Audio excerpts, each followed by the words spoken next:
Hola, buenas tardes a todos. Bueno, como siempre, antes de empezar, les recuerdo de que por favor formen esta actitud del bodhicitta hacia la perfecta iluminación para el beneficio de todos los seres. Unos instantes. Y seguimos con el texto este de Gampopa.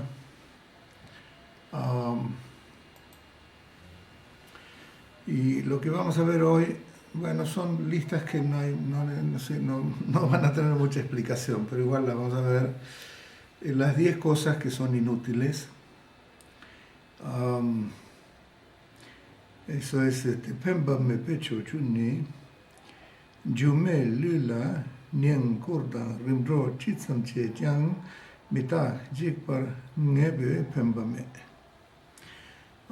Es inútil cuidar de este cuerpo ilusorio y hacer ceremonias de protección, siendo que éste va a perecer inevitablemente sin importar cuánto se preocupen por él.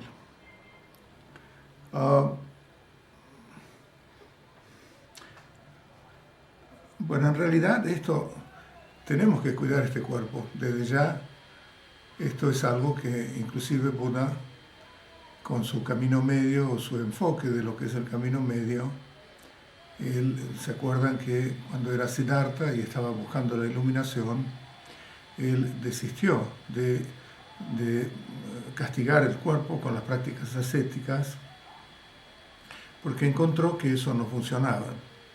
Bueno, ese no es nuestro caso, evidentemente no creo que nosotros estemos ni por asomo en una actitud de castigar nuestro cuerpo, porque además no es necesario, pero lo que sí es posible es que le demos demasiada importancia al cuerpo. Y desde ya que en nuestra cultura occidental el cuerpo es impresionante la atención que nos lleva. Lo que acá dice no es descuidar el cuerpo y que si uno se enferma, entonces, bueno, no importa, sigamos adelante, porque en realidad tampoco sería lógico en una tradición que está recalcando la dificultad de obtener este cuerpo humano, esta existencia humana preciosa, que es el mejor vehículo para la iluminación. O sea que sería tonto, digamos, empecinadamente seguir adelante con algo que nos dañe el físico, que nos dañe también la salud y demás. Y eso no es lo que quiere decir Gampopa, seguramente, pero por supuesto que hay que tener una actitud de, bueno, una cosa balanceada en el camino medio, en la cual, digamos, es una actitud de que si bien cuidamos al cuerpo, no nos vamos a extremos, ¿no? Vemos muy a menudo que desde ya hay que tener un poco de atención con, bueno, la comida que nosotros comemos, y tratar de que sea, bueno, lo menos química y demás. Es decir, en nuestra cultura sabemos que se le han estado aplicando un montón de químicos, conservantes, colorantes y demás, que si bien, bueno, tienen algún beneficio que aparentemente facilita la conservación y todo lo demás, en realidad se sabe que es dañino para la salud. Entonces, bueno, tener una actitud como comer comida sana, no hace falta que lo recalque, eso es una cosa. Y otra cosa es de vuelta volverse extremista en el sentido de que ya es obsesivo ese cuidado de la salud. Uno puede ser vegetariano, uno puede ser vegano, o uno puede ser también que come cualquier cosa, pero que realmente está obsesionado con la calidad de la comida. Y hay un montón de cosas que se niegan, que por ahí son correctas, pero la cuestión es la actitud mental que nosotros tenemos, que no tiene que estar estresada, digamos, por ese asunto. Es decir, siempre tenemos que estar acompañados por esta cuestión de la de la inteligencia discernidora, que se llama prajna o shera, que es justamente lo que es lo más razonable, o encontrar y impedir que caigamos en algún tipo de extremo, ¿no? Entonces, para eso también hay como, en el camino medio, hay dos ópticas que tendremos que tener. Una que es cuidar este cuerpo sin caer en los extremos. No solamente lo de la comida, es decir, vemos otras personas, digamos, que por ahí no se preocupan mucho de la comida, o que también se preocupan mucho de la comida, pero además se preocupan de la vejez, se preocupan de un montón de cuidados que hacen como para vivir en una burbuja de que, bueno, es en cierta manera prolongar, digamos, la visión que uno tiene de sí mismo eh, con respecto a hechos reales que existen en nuestra vida, que son, por ejemplo, la vejez y que, bueno, nos estamos acercando a la muerte. Entonces, empezar a gastar fortuna por tratamientos faciales, tratamientos de belleza, tratamientos de esto y lo otro, bueno, es un extremo. En realidad, no estoy hablando de cosas raras. Si uno agarra una revista mundana, hay tanto énfasis en lo que significa el cuidado del cuerpo, que, bueno, eso es lo que estamos acá hablando, es decir, no estar tan enganchado con ese tipo de cosas. Eso sería entonces una visión de nuestro cuerpo en este momento, que hay que cuidarlo, que hay que mantenerlo con salud, hay que hacer ejercicio, etc. No hace falta, esto no es una charla sobre la salud física, eso lo pueden encontrar en muchos otros lados, pero otra también es estar acompañados de esta visión que el budismo siempre alienta que tengamos, ¿no? Que es, bueno, ver las cosas tal cual son. A un nivel convencional tenemos este cuerpo, está formado por los 5 elementos, tiene los 5 órganos principales, los 6 órganos huecos, etc. Todo un conjunto de cosas y vamos a ser salvados. Y si nos enfermamos tenemos que cuidarlo, tenemos que ir a un médico, tenemos que enfrentar el tratamiento por más desagradable que sea, etc. Eso es cuidado, son cuidados que hay que tener. Y el otro es que en última instancia también este cuerpo es ilusorio. En cierta manera la prajna, digamos, también tiene que incluir dentro de nuestra actitud que, bueno, que finalmente todo es ilusorio, este cuerpo también es ilusorio, y eso es también mantener presente la verdad absoluta, que, digamos, le da como otra perspectiva a la verdad relativa. Y si tenemos esa otra actitud, eso va a contrarrestar cualquier tipo de extremismo o de obsesión que podamos tener con respecto al cuidado del cuerpo. Hay gente que constantemente manda a hacer ceremonias y puyas a yogis y demás, apenas, qué sé yo, siente que por ahí tiene un dolor de cabeza o que tiene, qué sé yo, algún tipo de enfermedad que en realidad tampoco es muy seria. Bueno, por ahí no es tanto en nuestra cultura occidental, pero en la cultura oriental se le da muchísima importancia a eso, ¿no? Se gastan enormes cantidades de dinero para hacer puyas y ceremonias por la familia y por esto y lo otro. Bueno, eso también tiene que ser una medida porque, bueno, cualquier tipo de extremo no se recomienda. Y lo que Gampopa acá dice es evitemos los extremos. Los extremos significa que no estamos viendo las cosas tal cual son. Las cosas tal cual son, en este caso, a un nivel convencional, tenemos un cuerpo, hay que cuidarlo. Y si nos enfermamos, nos cuidamos. Y tampoco nos volvemos obsesivos con la imagen que nosotros tenemos de nosotros mismos. Es decir, también ahí entra lo que el Sonir Rinpoche habla del yo social, en el cual el cuidado del cuerpo no solamente lo estamos haciendo por la salud, sino también en la impresión que le damos a los demás. Porque hay como una autoimagen que tenemos que cuidar, porque pensamos que los demás, bueno, piensan o nos perciben de una manera o de la otra y tenemos que cuidar ese tipo de imagen. En realidad, para un budista no hay que darle calce a ese tipo de autoimagen basada en lo que nosotros creemos que los demás piensan de nosotros. Ser honestos, ser nosotros mismos y presentarnos de la manera honesta, la forma en que somos.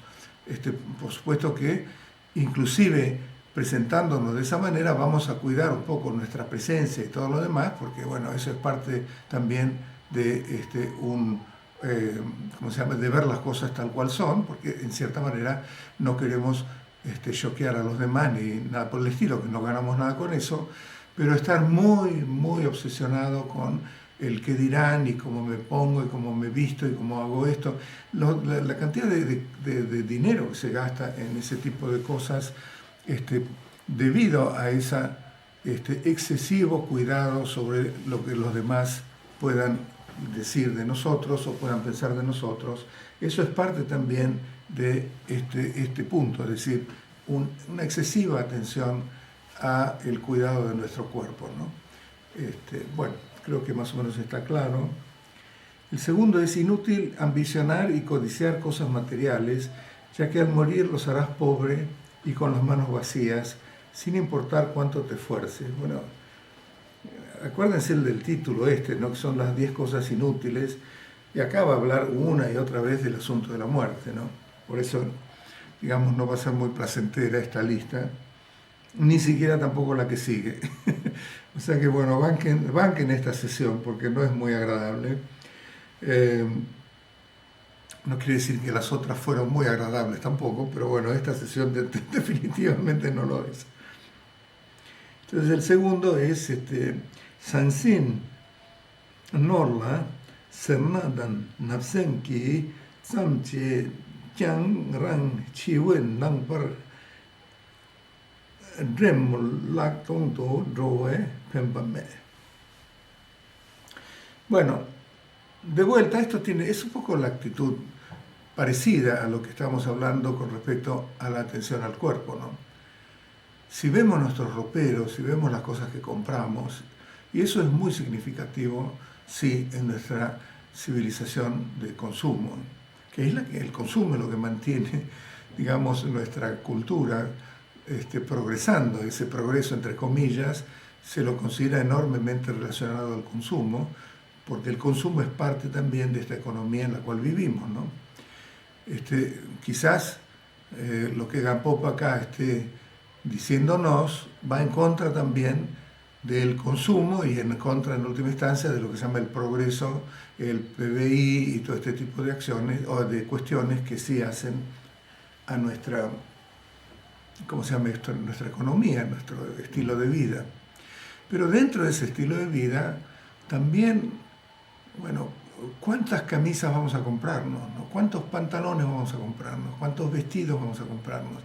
Es decir, hay que también medir un poquito eso en ese sentido, es decir, hasta dónde vamos a seguir con este impulso basado en el deseo, porque el deseo no tiene fin. Si no le ponemos un fin, eso es parte de la característica de la vida mundana o del samsara que habíamos hablado, es decir, no solamente que las cosas son vacías, que en realidad no tienen mucho significado, los objetivos mundanos, sino que realmente tenemos que nosotros ponerle un límite, porque si no, no hay límite y siempre vamos a seguir comprando.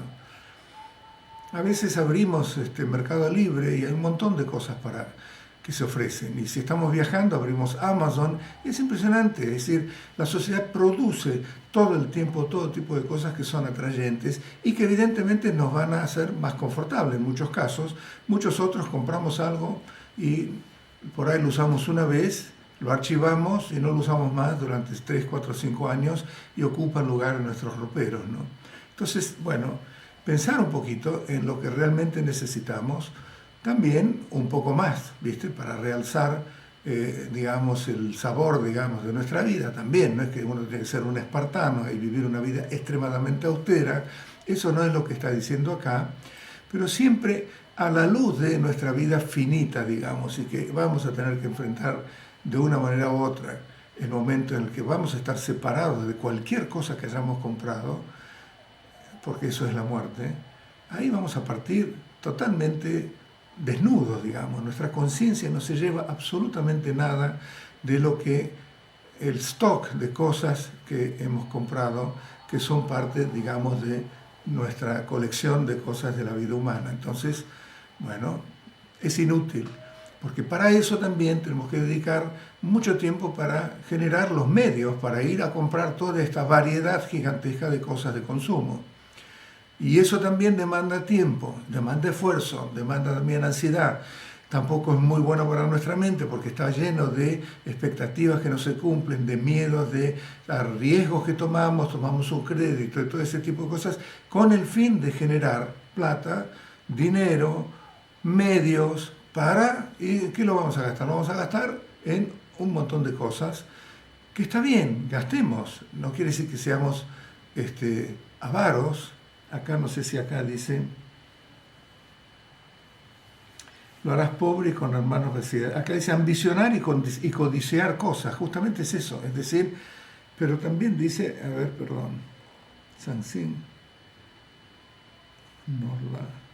Serna, nafsem. Acá dice también avaricia. Es decir, la palabra serna significa avaricia. Es decir, no solamente esa codicia de siempre querer más cosas, sino también la avaricia de cuando las tenemos. Por ahí las tenemos en un ropero de años y no las podemos dar. Y uno abre los roperos y después hay otro espacio que hace, como el vestidor, porque necesita más lugar para las cosas.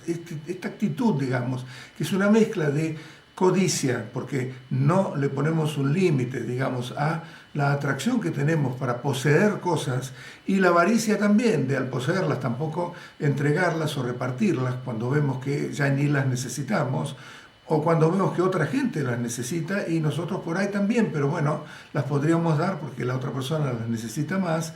Todo eso, digamos, está basado en que no tenemos una conciencia de la muerte, de que en realidad no importa cuántas cosas estén alrededor nuestro en el momento en que estemos partiendo, no va a ser ni siquiera un alfiler el que podamos llevar después de ese proceso, ¿no?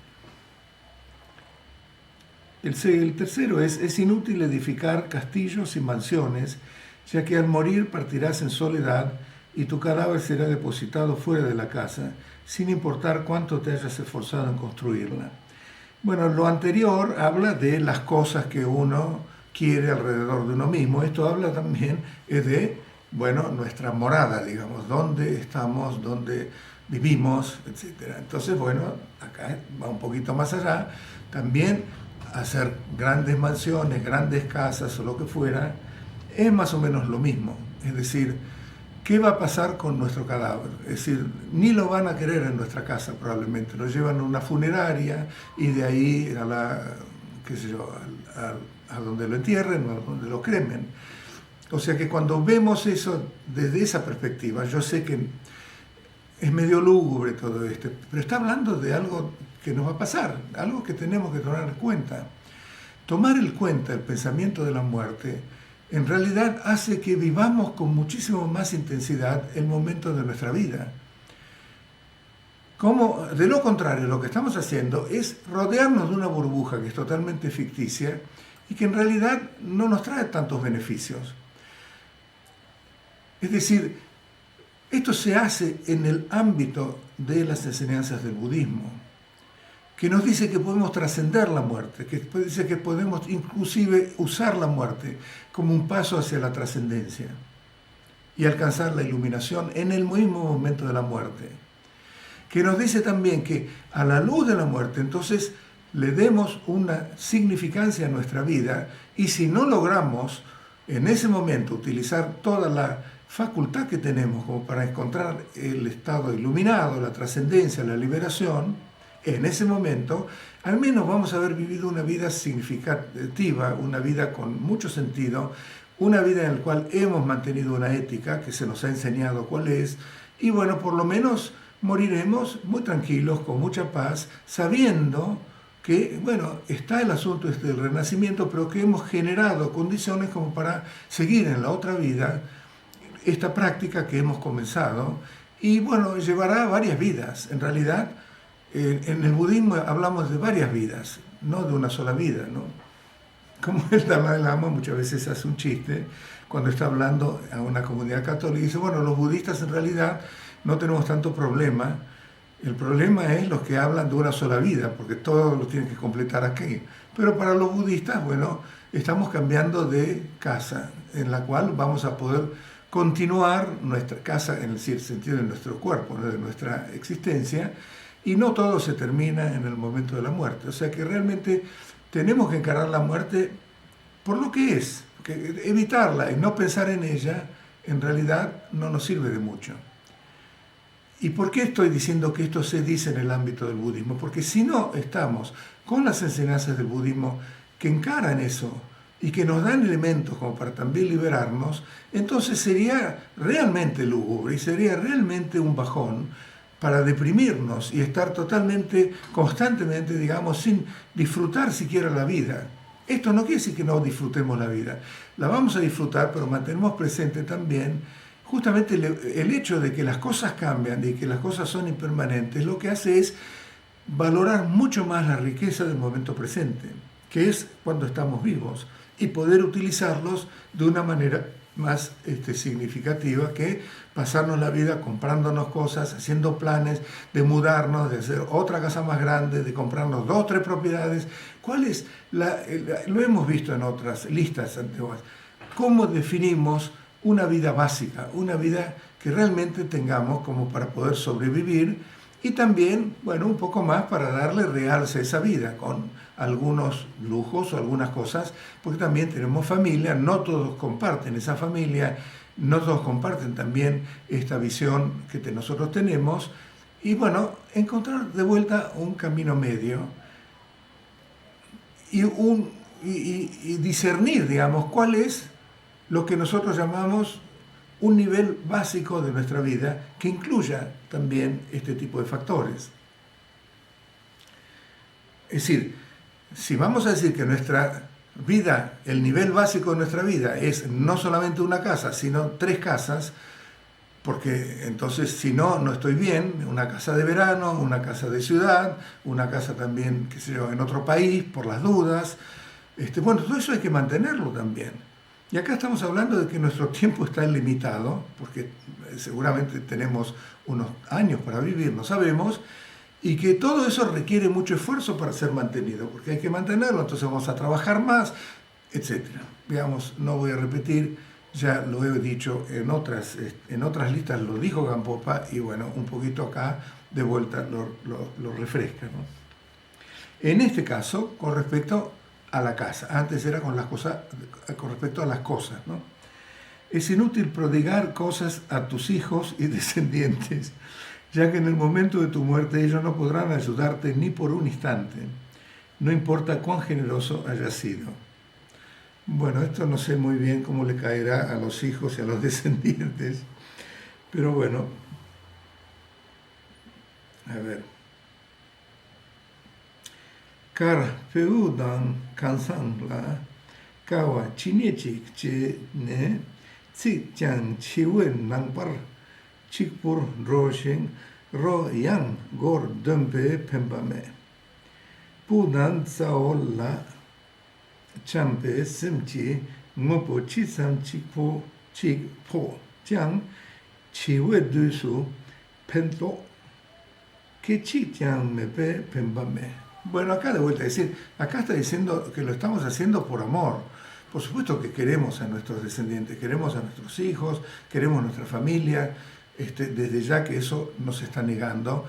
Pero entonces uno, digamos que eso por ahí en Occidente no es tan fuerte. Porque en realidad hay una cierta independencia, los hijos se van a vivir cuando pueden, se van a vivir solos, porque les gusta la independencia. En Asia, en realidad, por lo que yo sé de Asia, de las culturas asiáticas, es que las familias y los padres, digamos, todo el tiempo, todo lo que hacen, lo hacen como para generar medios para que los hijos los disfruten. Y por eso entonces dedican horas y muchísimo tiempo para generar eso, y no disfrutan tanto tampoco de su vida, porque toda la obsesión, digamos, está en virtud de cómo ayudar a los hijos, cómo hacer que los hijos se beneficien de su esfuerzo, ¿no? Entonces un poco yo creo que está dirigido más a ellas, a ese tipo de sociedad que a la nuestra, en la cual hay mucho más independencia y también hay mucho más una visión de que, bueno, los hijos cuanto antes se independicen y cuanto antes se paren, digamos, sobre sus propios pies, mejor, ¿no es cierto? Entonces, de cualquier manera, bueno, también hay un factor que es poco lo que pueden hacer. Nadie puede hacer nada en el momento de la muerte, digamos. En el momento de la muerte, lo único que lo acompaña en el momento de la muerte es el fruto de las acciones, karma, digamos, el karma positivo, y el dharma, lo que hemos entendido, lo que hemos practicado, aquello que hemos vivenciado. Y eso es una cuestión personal realmente que nosotros hemos hecho con respecto a nuestra propia vida, nuestra propia existencia. En realidad, eso es lo único que nos va a acompañar en el momento de la muerte. Por eso se hace tanto énfasis que no descuidemos nuestra práctica del Dharma. Porque si nos desvivimos haciendo todo tipo de proyectos y demás para beneficiar a nuestros hijos y descendientes, está bien, está muy bueno, pero digamos, preocupémonos estamos preocupados por la liberación y por la iluminación, ¿no es cierto? Entonces, desde ese punto de vista, es que todo esto se justifica, lo que está diciendo Gampopa. Entonces, de vuelta, bueno, una actitud media, no los vamos a descuidar y vamos a ayudar en lo que podamos, pero realmente tampoco es cuestión de perder demasiadas energías en ese sentido, porque tenemos que cuidar esta liberación, esta iluminación, que por otra parte no la estamos haciendo solamente para nosotros. Esa es la riqueza que nos da el bodhicitta y que hace que no sea un proyecto egocéntrico, sino que es un proyecto de liberación como para, desde la iluminación nuestra, poder ayudar a infinitos seres, no solamente a los hijos de esta vida que tenemos, que son, por supuesto que hay que cuidarlos, pero digamos, comparado con los infinitos seres del objetivo del bodhicitta, bueno, es algo que no se puede comparar. ¿Ok? Después, el que sigue es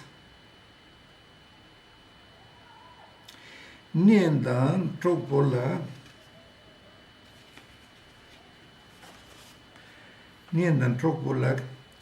Tsewe Sen Zin Tang Ngosung Chinye Chiche Tiang Rang Shiwen Nangpar Chikpur Tro Medu Droe Pembame. Bueno, ahora se refiere más bien a los conocidos, a los parientes, a la gente que por ahí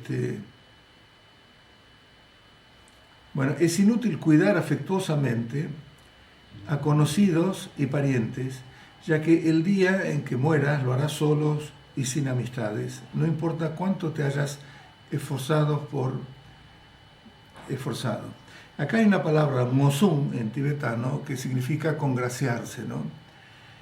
Y eso significa, bueno, con conocidos, con parientes, porque los queremos y les tenemos mucho afecto y por lo tanto, bueno, les damos demasiada atención, ¿no? La atención que recibimos de nuestros amigos, los cuidamos mucho, etcétera, etcétera.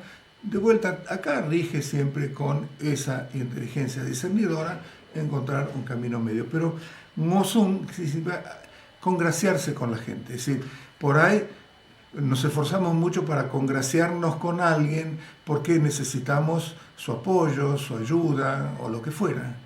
Y de esa manera entonces también estamos perdiendo el tiempo. Hay que ser lo más honesto posible y evitar excesos de afecto, por así decirlo, con los parientes, con los conocidos, con los amigos y también con aquellos que vemos que en realidad es bueno congraciarse con ellos porque los necesitamos de alguna manera.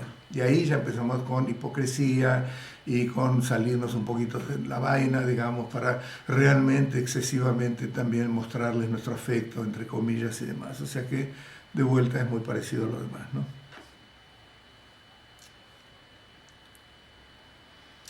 Bueno, acá de vuelta, es inútil acumular bienes que serán dilapidados por nuestros descendientes, ya que todos ellos son impermanentes, no importa cuán grande sea tu riqueza.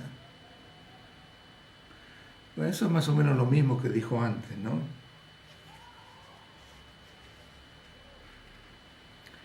Pudan Tsao Man Yang Mitakbe Daki Chimbengo Do Chang Dorwer Nepe Pempame.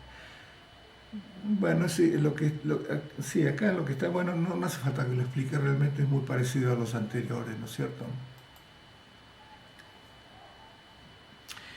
Um, y acá de vuelta, es inútil tener propiedades, tierras y negocios, ya que el día en que mueras vagarás sin rumbo y no tendrás un lugar fijo donde permanecer, no importa cuánto te hayas esforzado. Bueno, de vuelta, esto es más o menos lo mismo que dijo con la casa y las propiedades y demás, ¿no? Tsendi tondo sa che ngaridan le tapla betsök chinye che jiang rang chiwe nang par nedang drelpa de medo roe pempame. Ten medo roe pempame. Es decir, uno puede ser el dueño de un país, pero en el momento de la muerte, como hemos visto de grandes dictadores, dueños de un país, en el momento de la muerte salen solos, nada de lo que poseían se lo pueden llevar. Bueno, no importa, vamos a seguir. Es inútil comportarte en forma contraria a las enseñanzas del Dharma, ya que eso origina un renacimiento de los reinos inferiores, aun si has comenzado a transitar el sendero. Bueno, esto tiene un poco más para poder hablar. Tepe chungur shokyang chushin machena chuki lar ngenson du drowe dio chepe pembame. Bueno,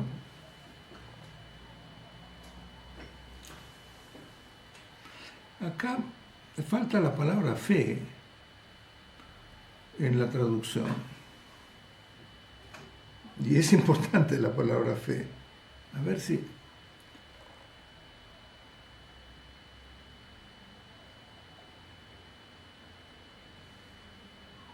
Sí, le falta la palabra fe. Acá en realidad lo que te voy a decir es...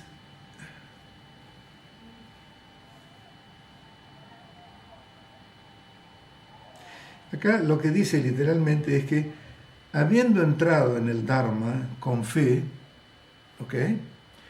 Después uno se comporta con acciones que son incompatibles con el Dharma. Y eso entonces, como ya estamos en el Dharma, estamos generando, con esas acciones estamos generando en base a nuestra práctica del Dharma, que es incorrecta, estamos generando, creyendo realmente que eso es, que eso es lo que significa el Dharma, creyendo eso, haciendo cosas que van en contra del Dharma. ¿Por qué? Pues tenemos una fe. ¿Qué tipo de fe? Fe ciega. ¿Se acuerdan que anteriormente habíamos visto que uno desarrolla fe por temor a la muerte, ¿no es cierto?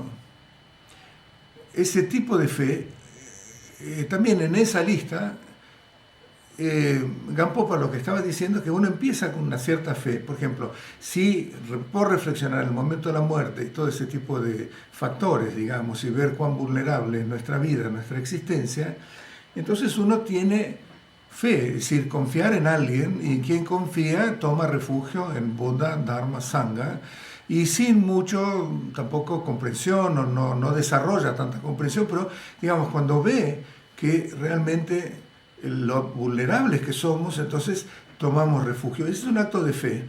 Y quizás en ese momento es una fe que no analiza mucho, que es una fe, bueno, que puede ser una fe ciega hasta cierto punto. Pero después, en los distintos puntos, esa fe que se produce por miedo, digamos, porque en la muerte vamos a estar desvalidos, entonces necesitamos protección.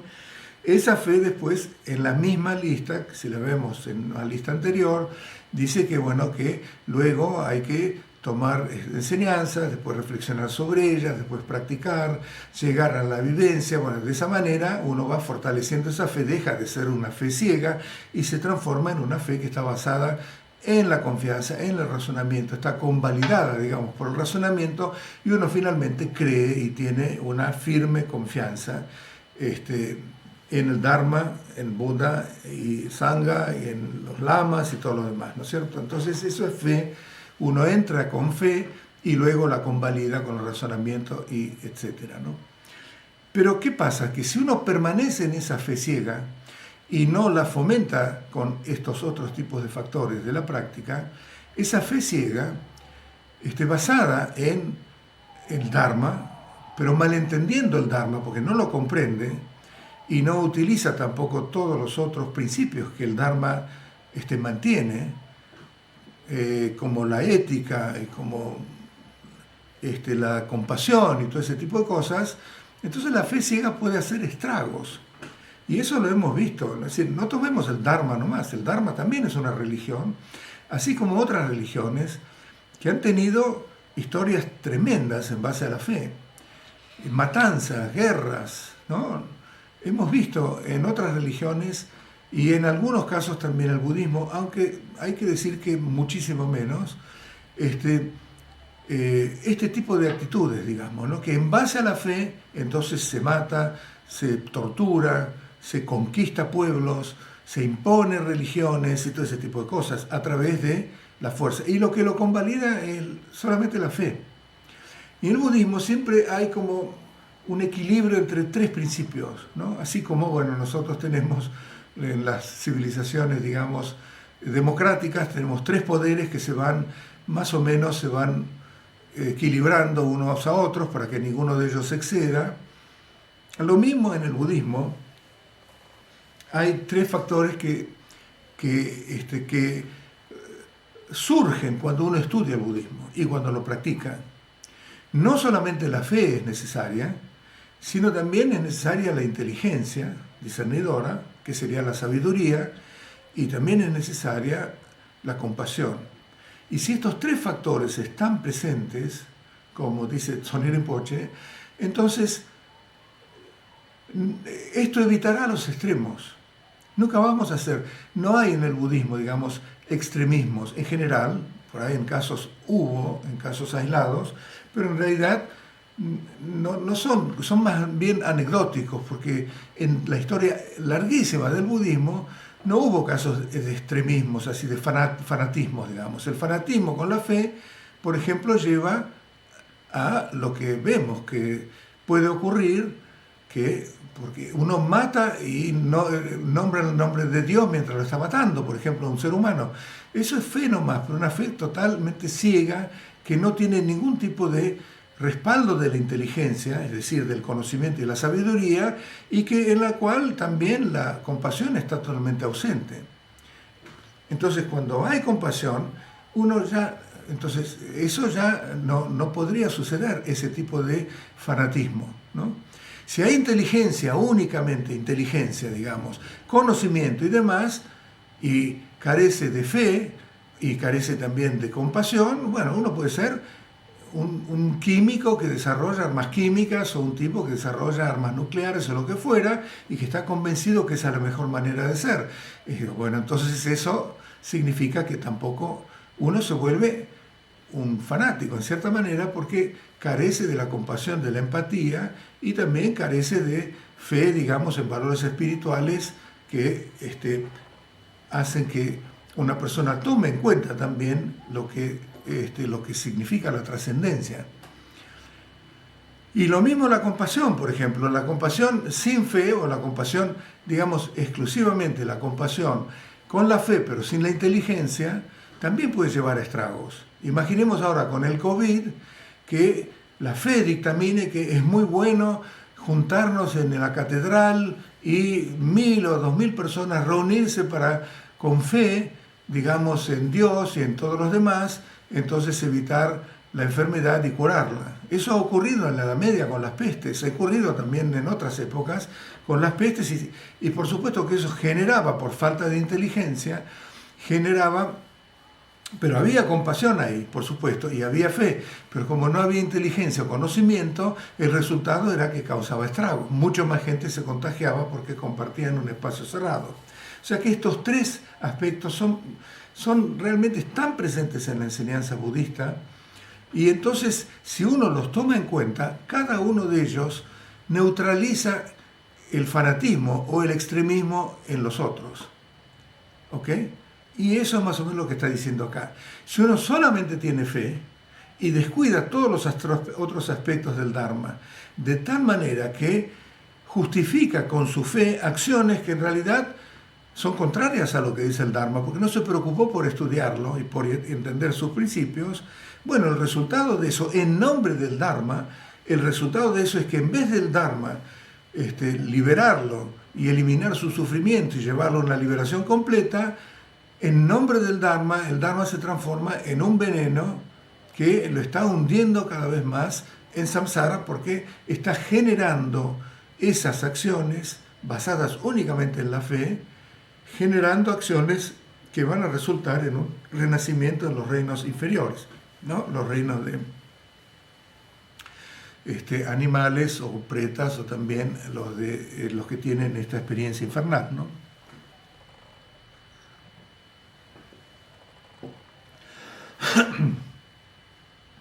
Es inútil no practicar luego de haber tomado enseñanzas y reflexionando sobre ellas, ya que no sabrás qué hacer en el momento de tu muerte, no importa cuántos conocimientos tengas sobre el Dharma.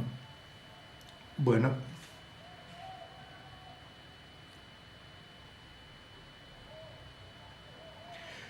Tö samla lo jangne, chö chini chikshe jang, nyamsum malana, chikar lamdo, kier mepe pembame.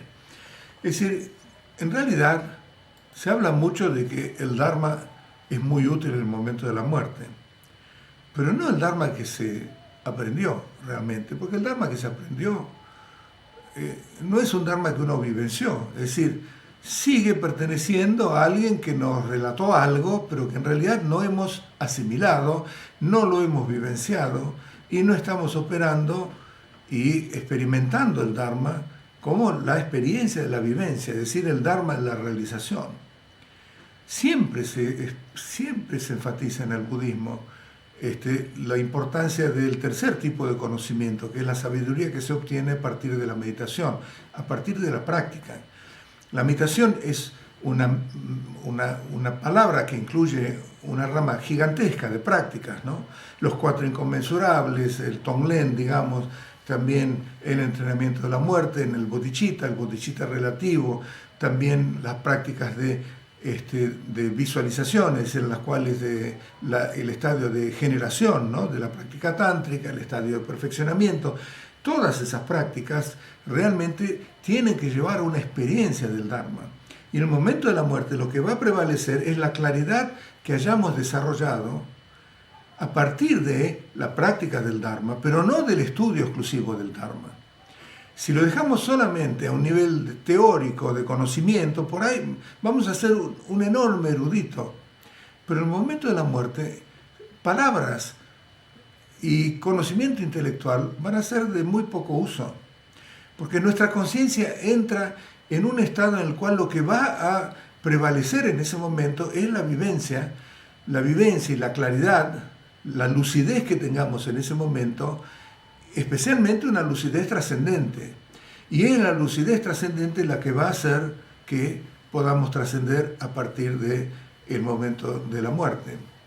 Si no tenemos esa lucidez trascendente, al menos una lucidez, una experiencia que hayamos tenido, porque no solamente hemos obtenido, digamos, esta información del Dharma, sino que también eso ha influenciado mucho en nuestra percepción, aunque fuera también sin llegar a ser trascendente, bueno, esa experiencia que hemos tenido del Dharma, porque no es solamente lo que hemos estudiado, sino que también ha cambiado nuestra manera de ver las cosas y nuestra manera de ver nuestra propia vida. Bueno, cuando lleguemos a la muerte vamos a enfrentarla con muchísima paz, porque también ese tipo de asimilación que hemos hecho de los conceptos del Dharma se manifiestan en un estado de paz, un estado de tranquilidad, hemos hecho las cosas bien, de acuerdo con el Dharma, y si bien no tenemos esa lucidez que nos va a hacer trascender, nos va a ayudar mucho. Por supuesto, además está decir que el objetivo es encontrar esa lucidez trascendente, que es la sabiduría primordial, y ahí sí que vamos a poder enfrentar el momento de la muerte y encontrar la completa iluminación gracias a ese momento de la muerte. En realidad, digamos, el núcleo de lo que está diciendo acá, siempre la vara que hace Gampopa, la vara de Gampopa es siempre la más alta, ¿no? Y eso sería el Dharma de la realización, no dejar simplemente nuestro acceso al Dharma de las escrituras, que sería lo que se obtiene en el conocimiento conceptual. Muchas veces yo mencioné Yangompa, que es un grandísimo maestro de nuestro linaje, empieza en uno de sus textos, se llama el respaldo del Mahamudra, se llama, empieza en uno de sus textos diciendo cuántas veces hemos encontrado en el lecho de un erudito un simple cadáver. ¿Qué quiere decir eso? Cuando muere un yogi, entonces hay arcoíris, hay señales de su realización, a veces hay un pequeño terremoto que ocurre, hay también después rinsel, que son reliquias que surgen de sus cenizas, hay muchos signos, ¿no? Por ahí está el sol, pero también hay gotas de lluvia, eso pasa, eso lo llaman los tibetanos, lo llaman metoque chapap, ¿no? Como que lluvia de flores lo llaman, en realidad la lluvia cuando hay todavía sol, o sea que hay un montón de señales que se basan, yo las he visto, es decir, con grandes lamas que han muerto, he visto muchas de estas cosas. Cuando murió Dorson Rinpoche también, constantemente habían arcoíris y demás, y después también rinsel o reliquias que surgen de sus cenizas. Eso quiere decir que no era un mero cadáver. Y sin embargo, en grandes eruditos que han muerto, evidentemente que no habían practicado, y como decía Yangompa, lo único que vemos es un cadáver que después de un día o 2 días ya empieza a decaerse. Yo conté que mi maestro tardó una semana en pleno monzón, con humedad y con calor, esperando a su hijo que venía desde la otra punta de la India, que estaba estudiando allá, sin ninguna señal de deterioro. Al día siguiente de venir, el hijo vino a la tarde, y al día siguiente ya empezamos a oler un poco que el cuerpo estaba eso, entonces no es un cuerpo común, ¿no? Es inútil carecer de confianza y respeto, ya que en ese caso no te beneficiarás de las cualidades y bendiciones de un sublime maestro espiritual, aun si has permanecido largo tiempo junto a él. Que Wei Shen Tampe Tondo Yun Ring de Chang Ranla Teku Mena Come Yenten Tan Chillab Mikowe Pembame. Es decir, uno está con un maestro espiritual, que tiene su realización, que tiene sus vivencias, que es un maestro realmente con enormes realizaciones espirituales. Y en realidad la única manera de acceder a esas realizaciones espirituales que tiene el maestro y beneficiarse de eso es a través de nuestra devoción. Si nosotros no tenemos devoción, aunque pasemos décadas al lado de este gran maestro, entonces no hay forma de que sus bendiciones, Chinlap en tibetano, es decir, olas de transformación, nos penetren y sean las que verdaderamente producen el cambio en nuestra percepción y transforman también nuestra mente y nuestro ser. Una vez mi maestro me dijo, yo le contaba que había encontrado, que bueno, había mejorado tal cosa, tal otra, porque una mente muy, muy ingenieril, le decía, porque yo recito tal oración, entonces eso, como resultado de eso ahora ya no tengo tanta timidez, o no, cosas así, psicológicas, muy simples, ¿no? Y me interrumpió directamente, me dice, cualquier transformación positiva que vos encuentres en tu ser, se deben a las bendiciones del maestro. No dijo de mí como maestro, porque ellos nunca te lo van a decir, pero dijo a las bendiciones del gurú.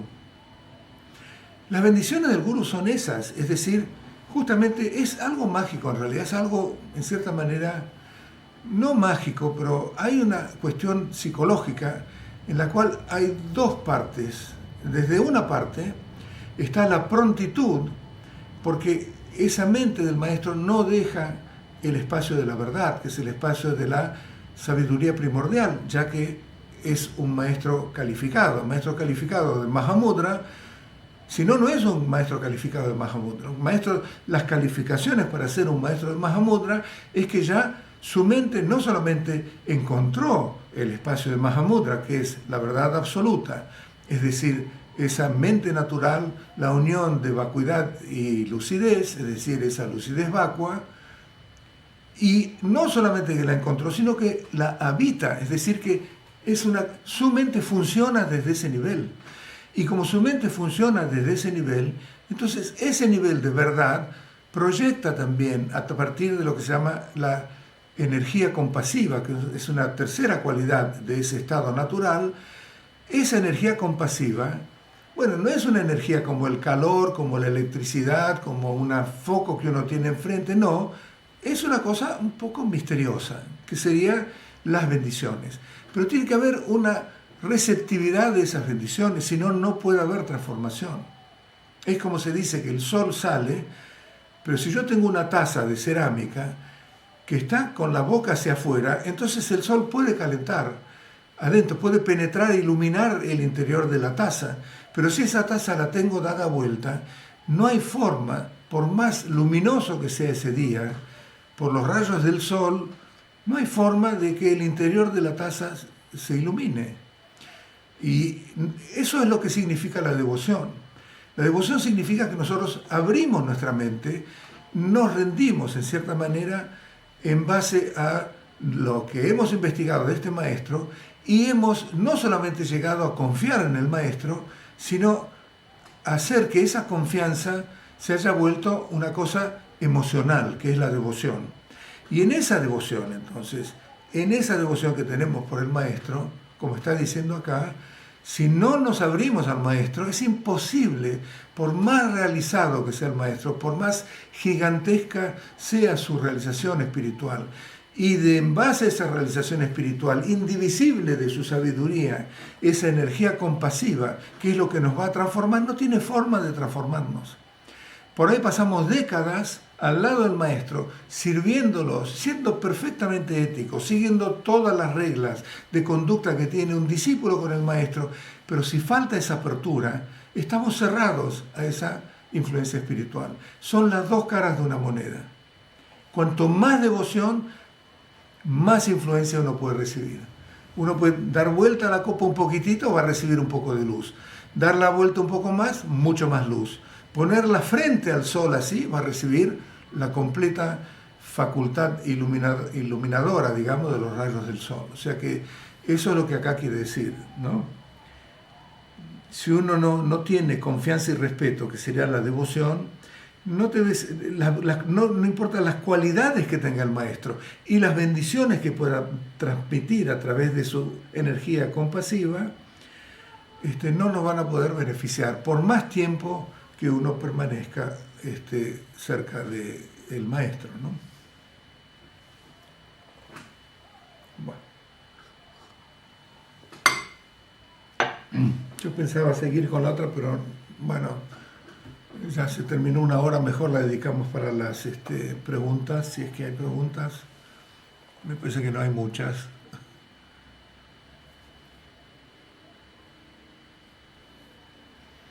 Acá una pregunta es, ¿cómo es que los infinitos seres se benefician con la iluminación de uno solo? No hay uno solo, hay infinitos Budas. Se dice que hay tantos Budas como granos de arena en el Ganges. No sé si tomar esto figurativamente o tomarlo como literalmente, digamos, o en sentido figurado. Probablemente es sentido figurado, pero en realidad no es uno solo, no hay un solo Buda. Está Buda Maitreya, está Buda Shakyamuni. Antes de Buda hubo otros Budas, había 4 en esta era. En otras dimensiones están otros Budas, está Amitabha, está Vairocana. Hay muchísimos Budas que constantemente están emanando formas como para seguir iluminando o ayudando a los seres a iluminarse. Entonces, en un principio, digamos que no hay que pensar que uno solo va a iluminar a todo el mundo. Está Buda Shakyamuni, desde Buda Shakyamuni hasta la fecha, desde hace 2560, 70 años, ha habido enormes seres que han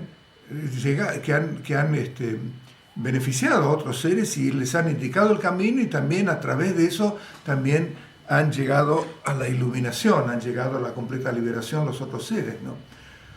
O sea que no se trata de uno o dos, es decir, en Tibet nomás han habido generaciones y generaciones de enormes lamas que después renacían y eran reencarnadas, esas reencarnaciones han sido reconocidas, y esa segunda, tercera, el Dalai Lama número 14, Karmapa número 17, qué sé yo, el Drukchen Rinpoche número 12, creo que es, Chongón Rinpoche, los lamas que han venido acá, son lamas de varias generaciones, y en cada generación han llevado a la liberación y a la iluminación, a un enorme desarrollo espiritual, a enorme cantidad de seres. Entonces, no se puede decir uno solo beneficia a infinitos seres. Sí, hay infinitos seres, pero bueno, es decir, uno va beneficiando a los que tiene que beneficiar de acuerdo con sus aspiraciones, de acuerdo con las conexiones kármicas que ha hecho, y beneficia a esos seres. Pero no quiere decir que hay uno solo, ¿no?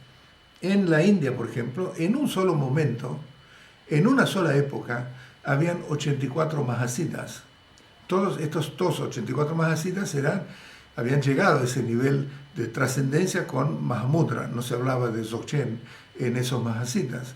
Bueno, esos Mahasiddhas también influenciaban cada uno de ellos a sus alumnos, a sus discípulos, a los que fueran, y así se van reproduciendo, ¿no? Es decir, como una cosa que se va reproduciendo de acuerdo con las condiciones que puedan existir, ¿no? Entonces, no hablemos de infinitos seres, porque infinitos seres ya te vuela los sesos, no sabemos bien uno solo, aunque diga 100.000 maestros, infinitos seres, ya el número mismo de infinitos ya te limita, entonces, pero no hay uno solo, a eso voy. Y si vos te iluminás, vas a beneficiar seguramente a muchos seres, empezando por los más cercanos a vos, con tu madre, con tu padre, tus hermanos, la gente más cercana, la que tiene vínculos kármicos más cercanos con vos, son los que más van a ser beneficiados por tu iluminación. O sea que, adelante con tu práctica.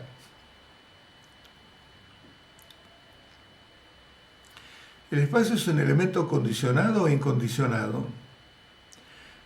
No, yo creo que es incondicionado, pero trasciende un poco la definición. Yo creo que hay mucho debate sobre lo que es el espacio, por eso no me quiero meter porque yo de filosofía no sé, pero desde ya el espacio no es algo que... hay un espacio conceptual y un espacio interior, un espacio absoluto. Entonces yo no sé muy bien de qué manera contestarte. Si vemos el espacio que vemos, no tiene ni principio ni tiene fin. En realidad, el espacio conceptual podemos decir que puede tener un fin, porque es el espacio que concibe nuestra mente conceptual. Que es cuando nosotros decimos el espacio, tenemos una imagen mental y un concepto de lo que es el espacio, que es el espacio conceptual, así como el tiempo conceptual. ¿Cuál es el tiempo conceptual nuestro? El de los tres tiempos, pasado, presente y futuro, esa progresión lineal de pasado, presente y futuro. Pero el espacio absoluto, el tiempo absoluto, es esa cuarta parte libre de estos otros tres, que es el tiempo de la dharmata, del dharmata, digamos, de la realidad absoluta. ¿Qué es lo que quiere decir eso? Bueno, lo veremos cuando realmente tengamos esa vivencia. Y cuando hablamos de espacio, se habla mucho del espacio en términos del budismo y en términos específicamente de práctica, pero yin, ¿ok? Yin y namkha. Namkha significa espacio, el espacio conceptual en general, que también es equivalente a cielo, pero yin es la experiencia interior que tiene un practicante de lo que se llama la shunyata. Y la shunyata, digamos, o el shunyata, que sería la vacuidad, ese es el espacio absoluto. Y ese espacio absoluto es el espacio interior que el yogi experimenta, y ese es el vacío que no tiene límites y que es totalmente incondicionado, porque ese espacio, el yin, es indivisible de sabiduría. Yin y yeshe, yin y sabiduría son totalmente indivisibles, ya que lo que hace que esa cognición que llamamos sabiduría primordial sea la sabiduría infinita, la omnisciencia, la sabiduría totalmente incondicionada y perfecta, que es la característica del estado búdico, es que su esencia es ese yin, es la vacuidad. Porque es vacía, es que puede ser omnisciente. ¿Ok? Cuando hablamos del conocimiento, por ejemplo, o cuando hablamos de la omnisciencia de un Buda, se habla de dos tipos de conocimiento. Uno es el conocimiento de las cosas tal cual tal cual son. Las cosas tal cual son, ¿cómo son? ¿Cuáles las cosas tal cual son? Es la verdad absoluta, es el conocimiento de la vacuidad, ¿ok? Es el conocimiento de ese espacio de la vacuidad. Ya no estamos hablando del espacio conceptual, ¿ok? Estamos hablando del espacio de la vacuidad. Y después está el otro tipo de conocimiento de un Buda, que es la sabiduría o el conocimiento de todas las cosas y posibilidades que puedan existir.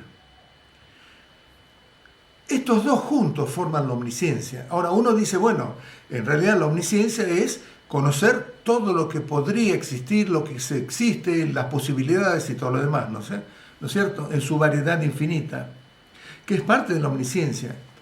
Entonces uno diría, bueno, esa es más importante porque es lo que realmente representa omnisciencia. Omnisciencia, omni significa namkien, nampa, kienpa. Nampa quiere decir todo tipo de situaciones posibles o existentes o lo que fuera.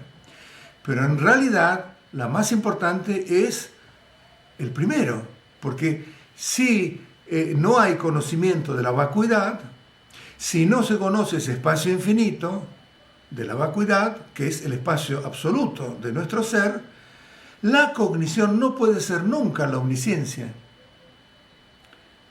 ¿Ok?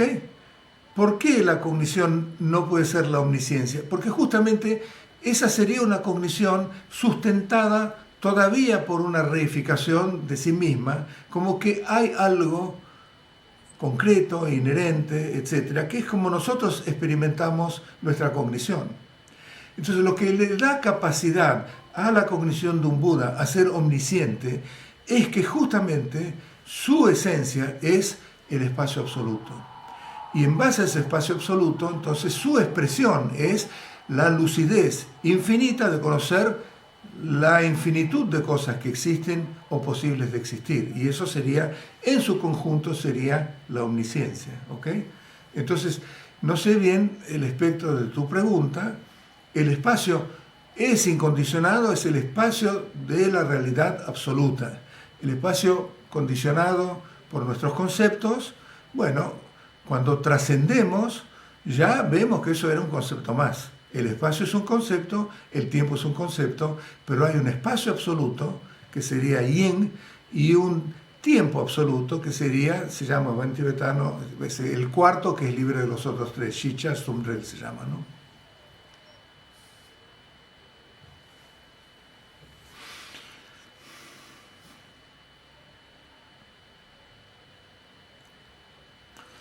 ¿Buda Shakyamuni fue un ser que alcanzó la iluminación por sí mismo o era la emanación de algún Buda? Una vez alguien me comentó que Shakyamuni era una emanación de Buda Amitabha. No, eso no lo sé, nunca se dijo de Buda Amitabha. Shakyamuni tuvo otros maestros en sus vidas anteriores, ¿no? En el Jataka, que son las historias de sus vidas anteriores, que las dijo él, porque nadie las podría conocer, además de él, cuando fue una tigresa, cuando fue un elefante, cuando fue un rey, cuando fue no sé fuera, también tuvo maestros, otros Budas, ¿no? Están los Budas anteriores, los 4 Budas anteriores y demás, y desde el punto de vista del Theravada, la visión es que Buda se iluminó por sus investigaciones y llegó a ser un Buda manifestando los 12 actos, digamos, de un Buda, ¿no? Digamos, en realidad, no. Buda se iluminó en esa vida, ¿ok? Eso es la visión del Theravada. La visión del Mahayana es que Buda ya era Buda, estaba en Tushita, así como ahora está esperando Maitreya. Llegando el momento, descendió de Tushita, entró en el útero de la madre, ¿no? Maya Devi, creo que se llamaba, y después nació, Y todos los actos que hizo, los 12 actos de Buda, estar en Tushita, entrar en el útero de la madre, nacer, cuando nació dio 7 pasos y cada paso salió un loto, ¿no?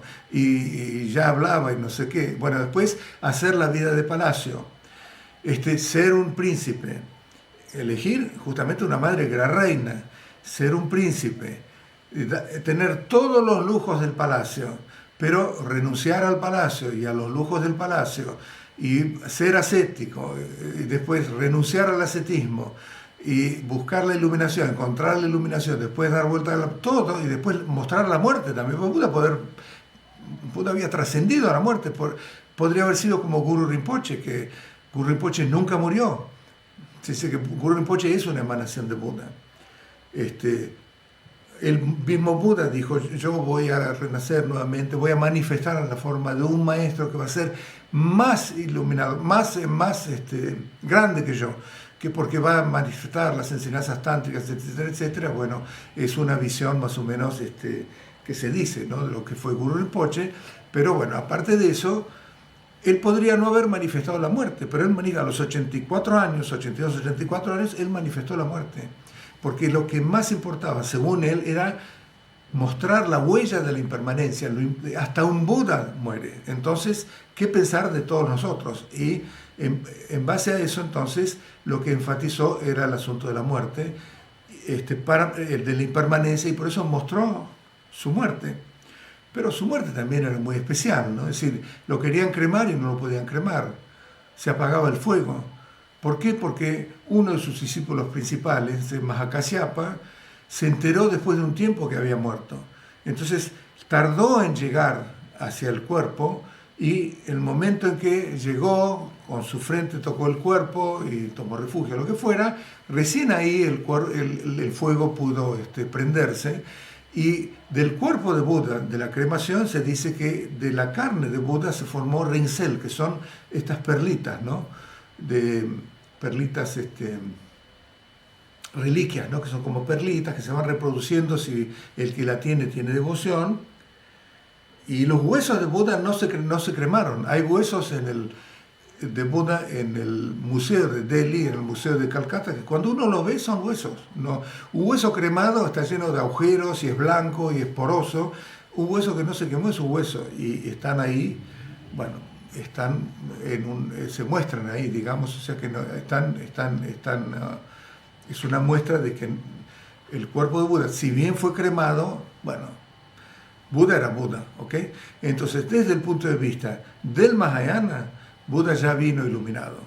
Desde el punto de vista del Theravada, Buda se iluminó sin un maestro, porque primero tenía maestros del ascetismo y después se independizó de eso y por su propia búsqueda encontró la budidad. ¿Okay? O sea que hay dos versiones. Y el Tantra hay otras versiones, que bueno, se complica. ¿Cómo una stupa beneficia al mundo?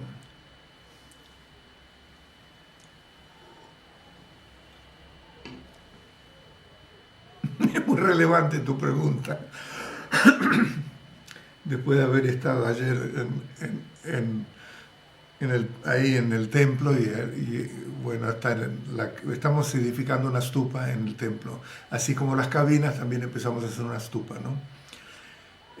Una stupa beneficia al mundo, según se dice, simboliza, primero que yo no sé mucho de stupas, o sea que voy a decir muy poca cosa, porque no soy un experto, como han visto, en realidad no soy un experto en stupas, pero primero que simboliza, luego de consagrada, simboliza, o representa, más que simboliza, la mente iluminada de los Budas. Ya eso es un hito, digamos, ¿no? Porque, bueno, hay un foco ahí en el cual cuando uno lo percibe así como la mente iluminada, entonces por supuesto que circunvalar alrededor de la stupa, cuidarla y demás, hacerla y todo lo demás, no está haciendo una casa, no está haciendo un rancho, no está haciendo, qué sé yo, una construcción cualquiera, no, la está haciendo porque tiene además todos los distintos simbolismos, digamos, de lo que es samsara y también de lo que son los distintos niveles de la iluminación.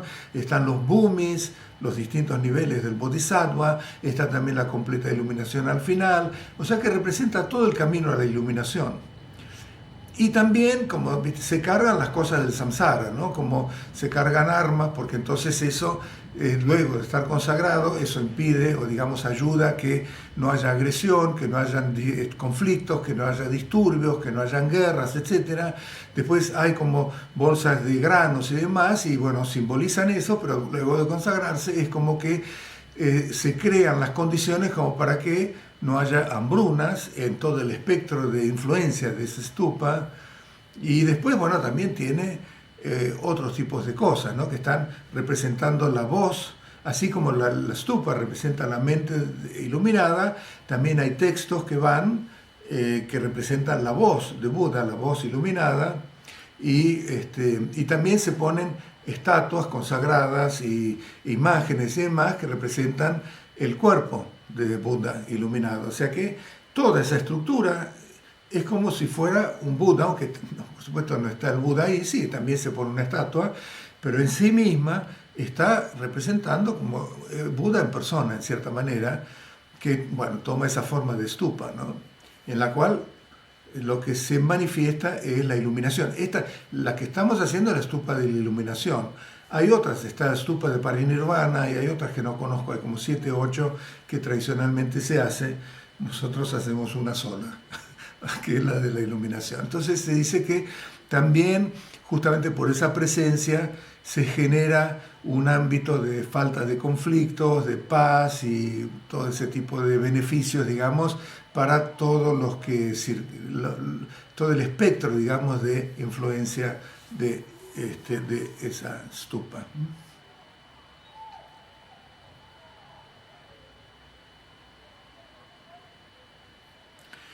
¿Podrías explicar la diferencia entre los mantras de Om Muni Muni Mahamuni Shakyamuni Soha y Om Mani Padme Hum? Mirad, diferencias, digamos, todos los mantras en realidad, viste que no se traducen mucho porque no tiene mucho sentido intelectual. Algunos, como el mantra largo de Vajrasattva que recitamos, ¿no? Om Vajrasattva Samaya Manuparaya, etcétera, etcétera.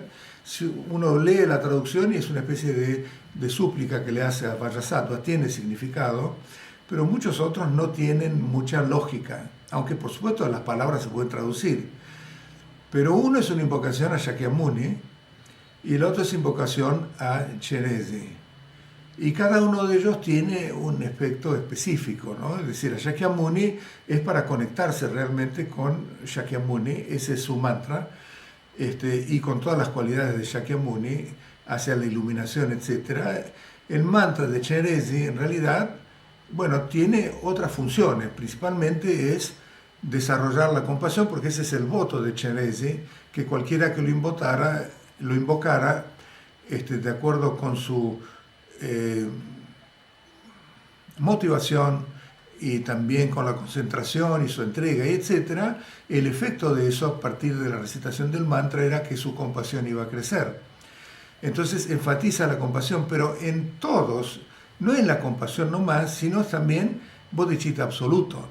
Es decir, que cuando uno habla de Manjushri, cuyo mantra y cuya invocación entonces genera sabiduría o genera más conocimiento, cuando uno habla también de los protectores que impiden obstáculos, cuando uno habla, qué sé yo, de Vajrapani o lo que fuera, que es el poder, digamos, como para poder afrontar las obstáculos y lo que fuera, todo ese tipo de cosas siempre van unidos, siempre. Por ejemplo, Vajrasattva, claro, es para purificar el karma, las negatividades, los velos y todo lo demás. Pero en última instancia es para ver que el karma es ilusorio. Y lo mismo con la compasión, lo mismo con la sabiduría y todo lo demás. O sea que en cualquiera de los mantras siempre va incluido el aspecto de la realidad absoluta. No exclusivamente la compasión, sino la compasión vacua. La compasión vacua ¿qué es eso? Es el bodhicitta absoluto. La compasión solo es bodhicitta relativo, pero eso no nos libera. Entonces, al recitar Cherezi, el mantra de Cherezi, o Muni Muni Mahamuni Shakyamuni Soha, estamos generando las condiciones para los dos tipos de bodhicitta relativo, bodhicitta absoluto, o sabiduría, o conocimiento relativo, conocimiento absoluto, y así con todos los mantras, ¿ok? Pero yo no te podría explicar específicamente. Hay muchos otros factores, que si, por ejemplo, el mantra de Cherese, Om Mani Padme Hum, son 6 sílabas. Al recitarlo, lo que estamos haciendo también por el voto de Cherese es cerrar, crear las condiciones para cerrar renacimientos samsáricos, cada uno de los 6 reinos de existencia, ¿no? Son Om Mani, son 3, Padme Hum, son 6. 6 sílabas que cierran, digamos, el renacimiento en los 6 reinos de existencia. Que dice que entonces uno crea las condiciones para renacer en el reino búdico de Cherese, por ejemplo, o de Amitabha, que sería el mismo reino búdico de, bueno, más o menos de Cherese, ¿no?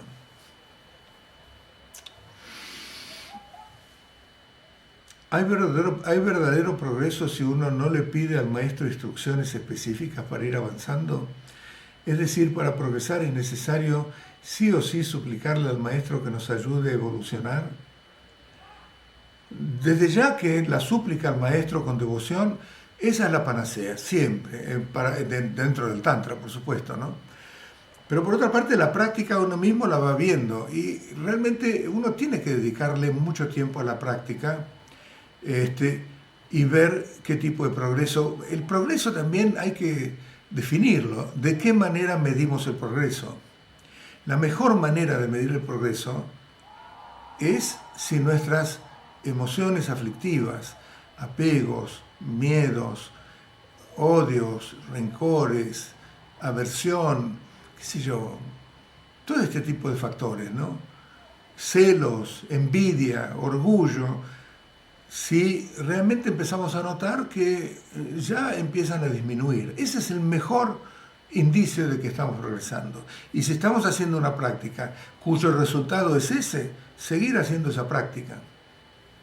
Por supuesto que las prácticas de shamatha y demás son prácticas que por ahí shamatha, mahamudra, son muy específicas de calma mental, en los cuales uno está, digamos, educando a la mente para que se mire a sí misma, y ahí, bueno, por ahí uno tiene dudas si necesita más instrucciones o necesita consultar con el maestro para ver si más o menos anda bien o está haciendo algo que no corresponde, o mejor enfatizar algún aspecto y no darle tanta importancia a otro. Es decir, siempre hay una interacción con el maestro, en el cual el maestro puede ir corrigiendo, ayudando, diciendo, no, todo va bien, seguir de esa manera. Pero cuando vos decís, viste, que suplicar, entonces, bueno, la súplica puede estar siempre. Y además de la súplica, bueno, pueden haber mini correcciones que uno pueda recibir, o instrucciones para hacer otro tipo de práctica justo en el momento en que sea indicado, ¿no?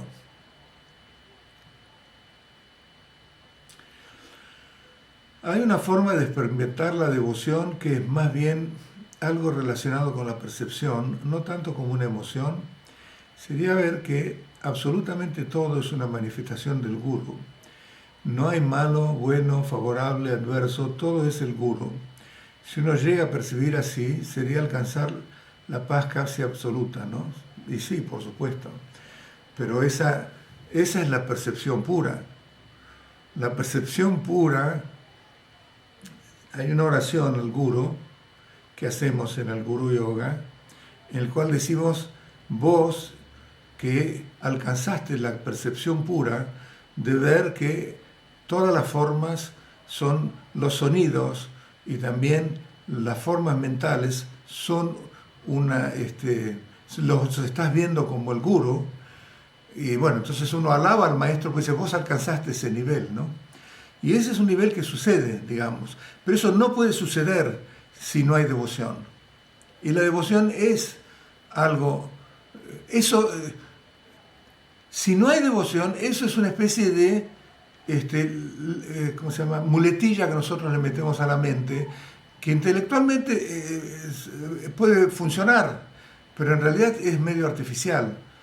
Para que deje de ser artificial y sea realmente una expresión natural de nuestra vivencia, es porque eso ocurrió a partir de la devoción. Y entonces uno tiene esa devoción. hacia todo lo que percibe, todo lo demás, lo está percibiendo como que la presencia del gurú está en absolutamente todo, ¿no? Y yo creo que acá, en tu pregunta, la percepción ocurre, esa percepción pura, yo creo que ocurre exclusiva, si es percepción pura, genuina, no cultivada intelectualmente, sino que es genuina y espontánea y automática y expresa realmente, naturalmente lo que uno está percibiendo, solamente a partir de la devoción. Si no, es impostada, ¿no? O sea que me parece que funciona de esa manera, ¿no?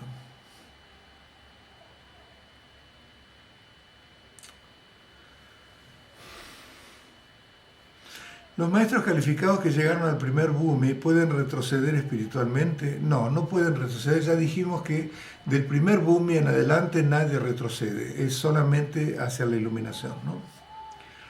La duda surgió al leer un artículo que escribió Sonsar a propósito de las acusaciones numerosas a abuso u acoso que rodearon a un reconocido lama reciente en Estados Unidos ya fallecido.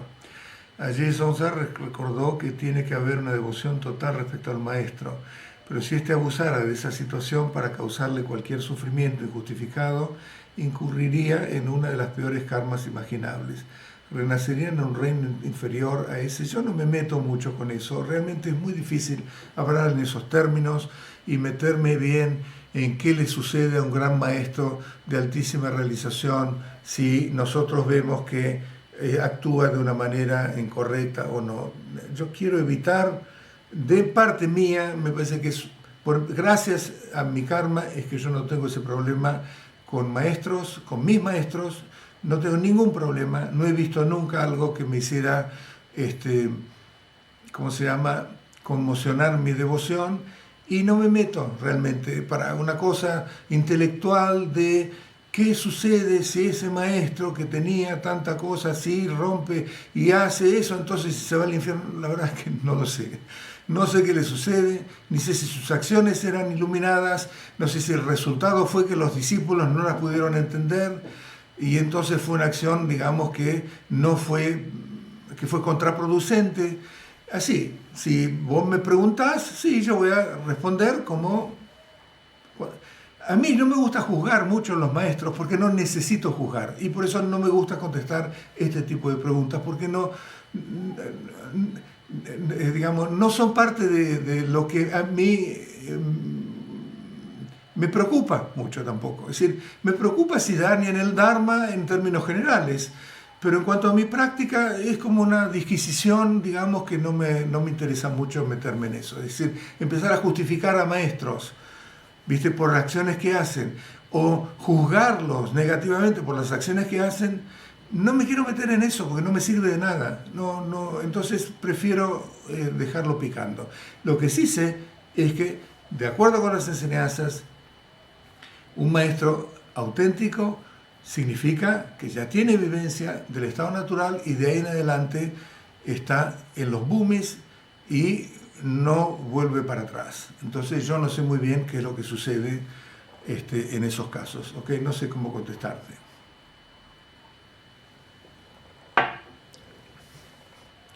¿Cómo nos damos cuenta de que estamos siendo guiados hacia la iluminación más allá del esfuerzo por lograrlo? Bueno, de vuelta, el progreso es ese. Se dice siempre, los signos de un practicante de progreso es si sus emociones aflictivas van disminuyendo. No está hablando de alta realización o que puede permanecer 10 semanas en una concentración, no habla de eso. Realmente el budismo es un antídoto para las emociones aflictivas, porque son las emociones aflictivas, empezando por la ignorancia y siguiendo por las otras, que realmente son emociones, las que nos mantienen en samsara. Y el signo de progreso para un erudito es que es muy meticuloso con respecto a la ley del karma. Bueno, como nosotros no somos grandes eruditos, eso no nos atañe a nosotros, pero realmente los signos de acá, ¿cómo nos damos cuenta de que estamos siendo guiados a la iluminación? Quiere decir que progresás. Y uno de los signos es si tus emociones aflictivas van disminuyendo. Esa es la mejor vara. Por supuesto, después hay experiencias meditativas, realizaciones, un montón de cosas, ¿no? Pero la vara nuestra no tiene que salirse de esa, porque eso es lo que más a mano tenemos, ¿no? ¿Cómo investigamos nuestras vidas anteriores? Y en esta que estoy, aunque no me ilumine, si sigo trabajando en práctica, tomar enseñanzas, etcétera, generar mérito, con buenas acciones en la próxima vida voy a tener un renacer mejor. Investigar nuestras vidas anteriores, eso lo vamos a saber cuando tengamos ya la vivencia del estado absoluto, ¿no? Es decir, que según Bodhisattva del primer Bhumi puede ver 100 vidas anteriores que tuvo, por ejemplo. El del segundo 1000, y bueno, en realidad, y se va reproduciendo, pero bueno, eso hay que tomarlo un poco como un mensaje de sentido figurado, no es que todos son 100 y el del segundo Bhumi hasta 1000 y el del tercero hasta 1.000.000, y no sé, es decir, en este texto que yo traduje del segundo volumen del Royal Seal del sello real del Mahamudra, Kunga Tenzin dice, después de explicar todos los Bhumis, dice, esto hay que tomarlo en sentido figurado, no es que tantos millones y tanto, porque si no todo está muy estructurado y no es eso, el budismo no es tan estructurado de que va a pasar exactamente todo eso, pero para darnos una pauta del poder inmenso que tiene la percepción y la vivencia de esa sabiduría primordial, es decir, no tiene límites, ¿no? Entonces se manifiesta de esa manera. Entonces, ver las vidas anteriores dentro del budismo tampoco importa mucho. Lo que sí se dice es que si uno tiene una curiosidad de qué es lo que hizo en la vida pasada, entonces basta mirar las condiciones de su vida presente, porque son un resultado de lo que hizo en la vida pasada. Y si uno quiere predecir qué es lo que va a suceder en su vida futura, tiene que mirar en las acciones que está haciendo en esta vida presente, porque son las acciones las que van a devenir en un cierto futuro.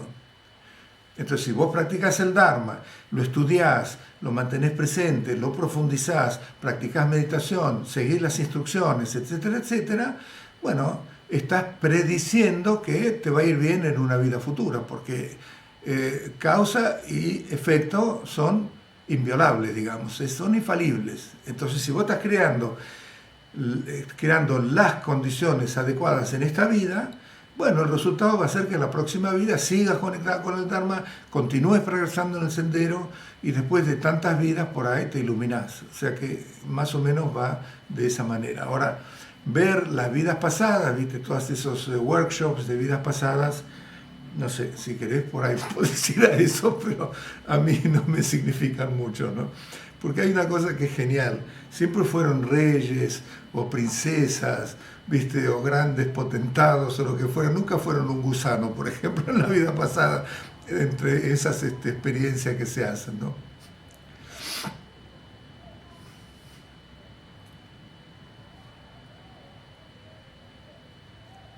¿Qué significa que no se queme el cuerpo, que no dejan que se vaya? Perdón, si es muy básica. ¿Cómo? No entendí esta pregunta. Yo mencioné que no se queme el cuerpo. Vos preguntás por una cuestión de cremación, que no se pueda cremar el cuerpo. En el budismo se crema, no hay ningún problema. Una vez que uno murió, se murió. Hacé lo que quieras con el cuerpo. En Tibet lo cortaban en pedazos, lo ofrecían a las aves, ¿viste? O a los animales. O sea que una vez que se murió no hay nada. En otras religiones si se prohíbe que se cremen, lo que fuera, será otras religiones, pero en el budismo no tiene ese problema. Yo mencioné que el cuerpo de Buda no prendía el fuego para cremarlo, porque justamente estaba esperando que viniera su discípulo, pero eso es otra cosa, ¿no? No dejen que se vayan, no entiendo bien la pregunta.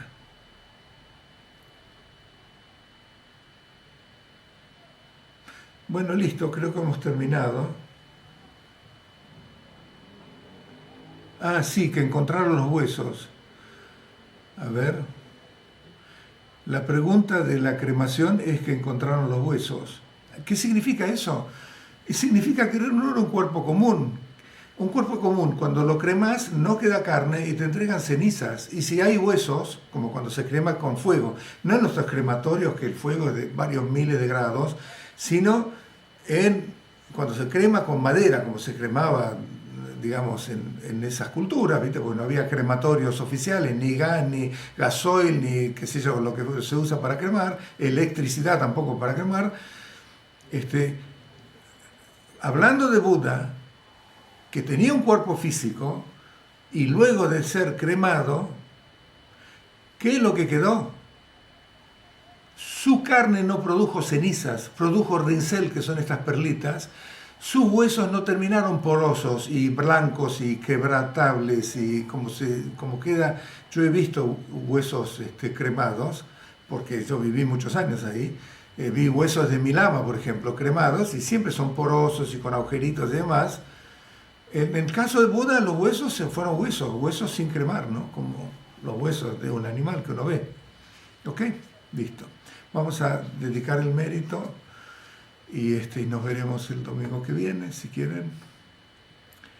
Sunam diye tamje zikban tomne neben ranam pamjen chegana chiem vala trubai sibe solen rowan shu.